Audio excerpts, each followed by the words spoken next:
South ఇండియాలోనే biggest sorry store మన Varahi silks మన విజయవాడ ఎంజీ రోడ్ లో ప్రారంభం.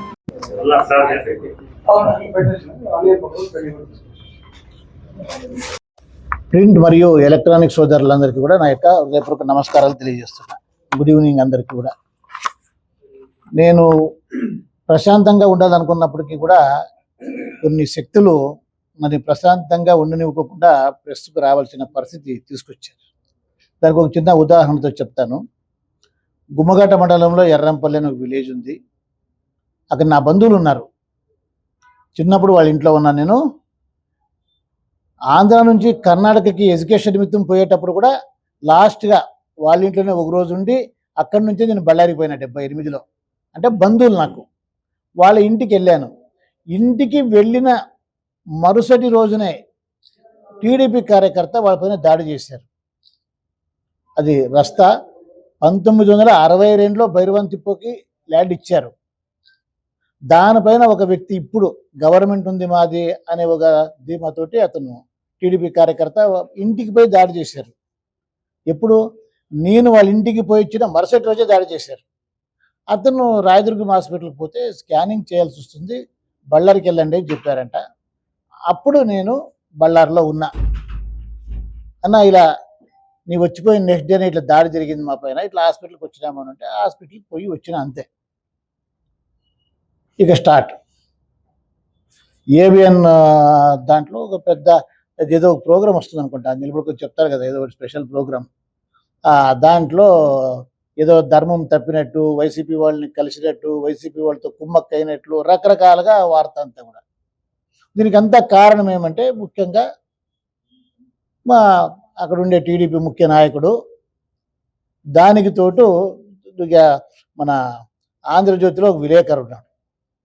ఆయన కాలు శ్రీవాసులకి లెఫ్ట్ హ్యాండ్ రైట్ హ్యాండ్ అన్ని హ్యాండ్స్ లెగ్స్ అన్నీ అతనే.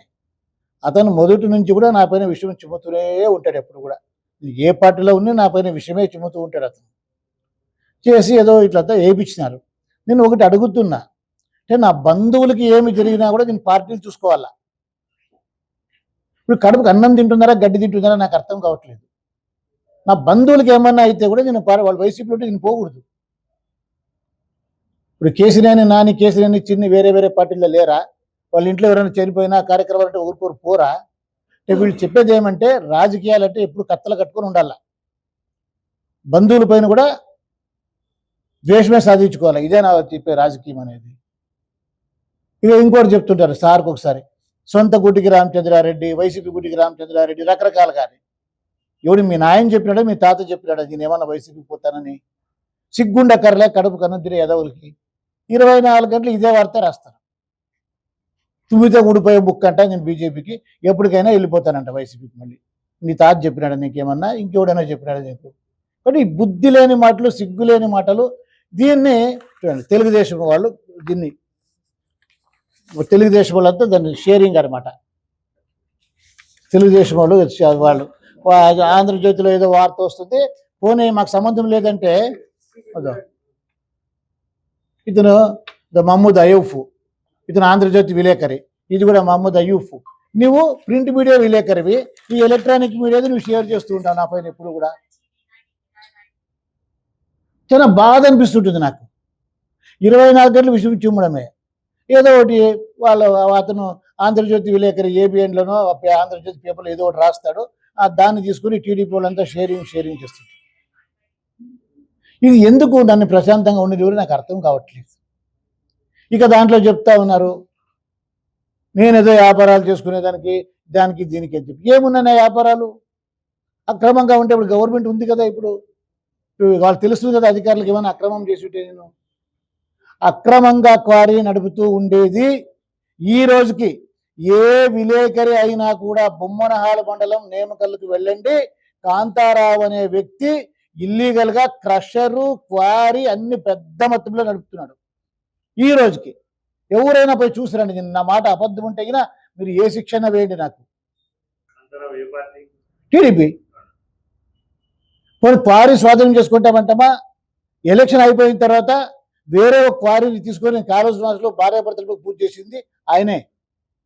నా పేరుతో ఏమున్నాయి, నాకు గర్భంగా ఉన్నాయి, లీజ్ ఉంది, ఎన్విరాన్మెంటల్ క్లియరెన్స్ ఉంది, గవర్నమెంట్కి కడుతున్నాము, ఎవరో ప్రైవేట్ వాళ్ళు పెట్టుకున్నారు, ఇప్పుడు అమ్మికోసారి వసూలు చేసుకుంటే రాయల్టీలు, వాడు ఒక టన్ను కూడా పోనీడు, వాళ్ళైతే ఏం పర్మిట్లు లేకుండా పోతాయి వాళ్ళవి. మేమైతే కరెక్ట్గా ఉన్నాము. ఎక్కడ ఉంది దొంగ వ్యవహారం నాకు అర్థం కావట్లేదు. పోనీ ఎవరో వైసీపీ వాళ్ళని బీజేపీలోకి తీసుకొస్తే భయపడి తీసుకొస్తున్నారనో లేదా వైసీపీ పైన ప్రేమనో చెప్తారు. నాకు ఒక్కటి చెప్పండి, నేను ఇప్పుడు బీజేపీ పార్టీలోకి తీసుకురావడానికి ఎవరండి ఖాళీ ఉన్నారు? టీడీపీ వాళ్ళు పిలిస్తే వస్తారా బీజేపీలోకి? జనసేన అని పిలిస్తే వస్తారా బీజేపీలోకి? రారు కదా. ఎవరు వస్తారు? వైసీపీ వాళ్ళు ఎవరైనా కావాల్సిన వాళ్ళు వస్తే వస్తారు. వైసీపీ వాళ్ళు మనం 40 మంది వచ్చారు, 42 మంది, అప్పుడు వాళ్ళు కండవాళ్ళు కప్పించుకోవచ్చు. ఏం తప్పేముందండి?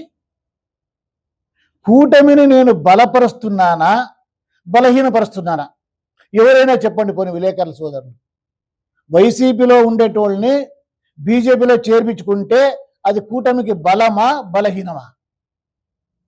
బలమే కదా, అది ప్రతిపక్ష పార్టీ కదా వాళ్ళకి అందరికి. ఇప్పుడు వైసీపీ ప్రతిపక్షాన్ని తగ్గించి కూటమిని బలపరిస్తే దానికి విమర్శిస్తారు.